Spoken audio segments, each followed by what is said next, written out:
किन्नर चुड़ैल।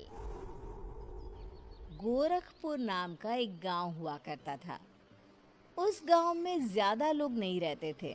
उस गांव में एक गर्भवती विधवा औरत रहती थी। उस औरत का नाम कमला था। कमला अपने घर में अकेली रहती थी। उसके पति की सारी जायदाद उसके नाम हो गई थी, पर सभी गांव वाले उस औरत को मनहूस औरत समझा करते थे और सभी उससे नफरत किया करते थे। एक बार कमला राशन की दुकान पर खाने का सामान खरीदने जाती है। भैया जी, जरा 1 किलो दाल चावल देना। अरे हाय हाय हाय हाय हाय हाय। अरे मनहूस औरत, मेरी दुकान में अपशगुन करवाने आ गई क्या? हैं? चल जा यहाँ से। मैं कुछ नहीं देने वाला हूँ तुझे। भाग भाग यहाँ से। चल जा, निकल। भैया जी, ऐसा मत कहिए। मैं गर्भवती हूँ। मुझे खाने की बहुत जरूरत है। मुझे खाना दे दीजिए। दुकानदार कमला को वहां से धक्के मारकर भगा देता है। तभी कमला रोते रोते उस गांव के किन्नरों के इलाके में आ जाती है। गांव वाले किन्नरों को उसी इलाके में रखा करते थे, क्योंकि वो लोग किन्नरों को पसंद नहीं करते थे और उनके इलाके में रहने से मना करते थे।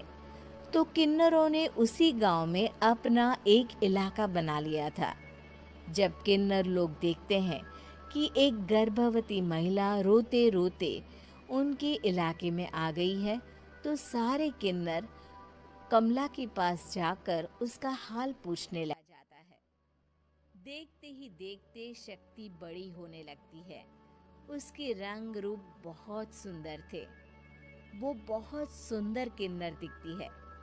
एक दिन शक्ति एक किन्नर से पूछती है, माँ जी सुनिए ना, ये गांव के दूसरे इलाके में भी तो लोग रहते हैं, तो हम वहाँ क्यों नहीं जाते? हम उनसे अलग क्यों रहते हैं? शक्ति, क्योंकि वो लोग हमारे जैसे नहीं, वो लोग हमें पसंद नहीं करते, इसीलिए हम उनसे अलग रहते हैं। क्यों? वो हमें क्यों पसंद नहीं करते? मुझे एक बार उस इलाके में जाना है। मैं एक बार वहां जाकर घूम कर आऊं। शक्ति, खबरदार, जो तू उस इलाके में कभी भी गई तो अपनी जान नहीं गंवाना चाहती तो उस इलाके में कभी कदम भी नहीं रखेगी, समझी? इतना कहकर वो किन्नर वहां से चली जाती है। शक्ति उस किन्नर की बात सुनकर बहुत रोती है। माँ जी, ऐसा कैसे कह सकती है? उन्होंने इतनी सी बात के लिए मुझे इतना डांटा। अब तो मैं उस इलाके में जरूर जाऊंगी। फिर एक दिन शक्ति गांव के दूसरे इलाके में चुपके से जाती है। ये लोग तो हमारे जैसे ही इंसान हैं, तो ये हमसे नफरत क्यों करते हैं? जब शक्ति उस इलाके में पहुंचती है, तो गांव के सारे आदमी उसके रूप से मोहित हो जाते हैं। वो लोग ये अंदाजा नहीं लगा पाते कि वो किन्नर है। शक्ति की सुंदरता देखकर सारे गांव वाले उसकी तारीफ करने लगते हैं। तभी गांव का चक्कर लगाने गांव के जमींदार का बेटा हर्ष वहां पहुंचता है। हर्ष भी दिखने में बहुत सुंदर होता है।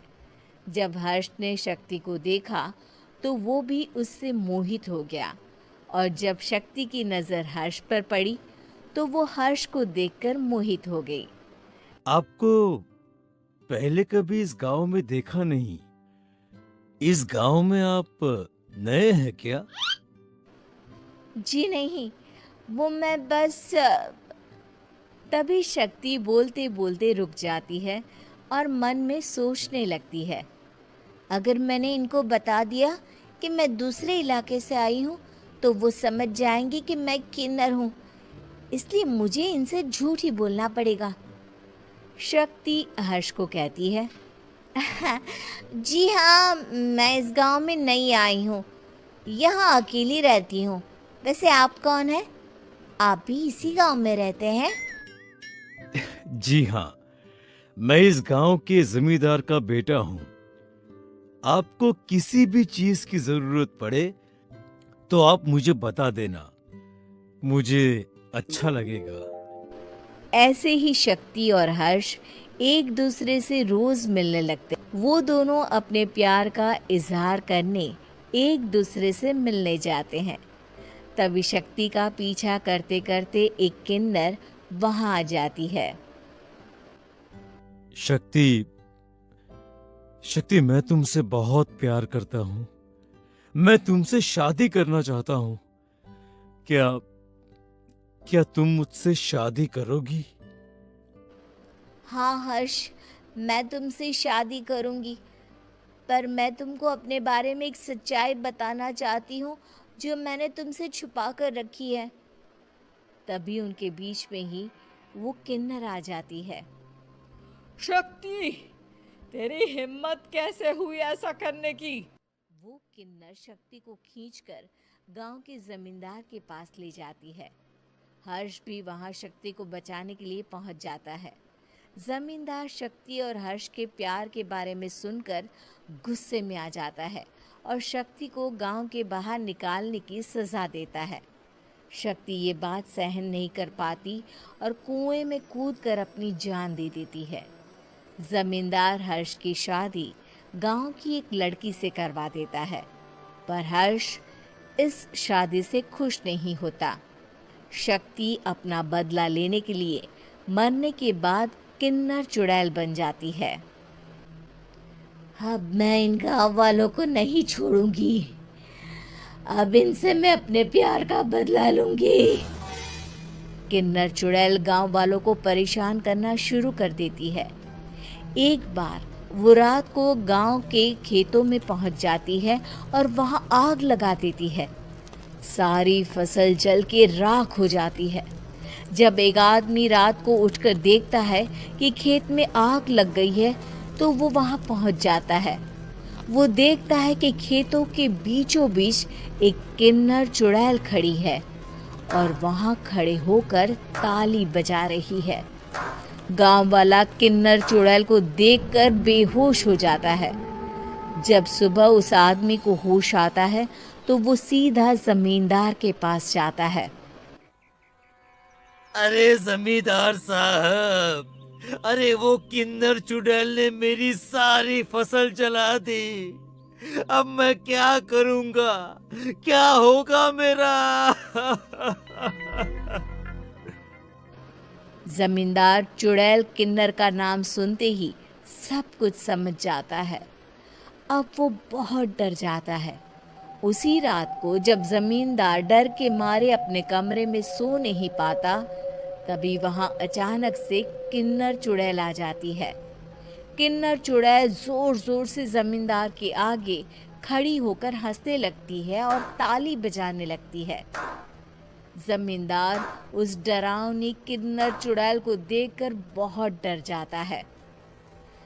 तूने मेरे साथ बहुत बुरा किया, अब मैं तुझे जान से नहीं नहीं नहीं नहीं नहीं, मुझे माफ कर दो, मुझे मत मारो। मैं कभी ऐसा दोबारा नहीं करूंगा। अब तुम जो बोलोगी वही मैं करूंगा। ठीक है, मैं चाहती हूँ कि किन्नर इलाका गांव के इलाके से जुड़े और गांव का कोई भी आदमी किन्नर समाज से द्वेष ना करे, उससे नफरत ना करे, नहीं तो मैं सारे गांव को मार दूंगी। और तुम गांव में एक नया कानून बनाओ कि अगर किसी ने भी किन्नर समाज को हानि पहुंचाने की कोशिश भी करी या इनसे भेदभाव करने की भी कोशिश करी तो उनको कड़ी से कड़ी सजा मिलेगी। हाँ हाँ हाँ हाँ, मैं ऐसा ही करूंगा। तुम जो बोलोगी वो मैं करूंगा, पर मुझे जाने दो प्लीज। तब वो किन्नर चुड़ैल वहां से चली जाती है। गांव का जमींदार किन्नर चुड़ैल का कहा मानते हुए दोनों इलाकों को एक कर देता है और नया कानून भी लागू कर देता है। तब से वहां किन्नर समाज और बाकी गांव वाले शांतिपुर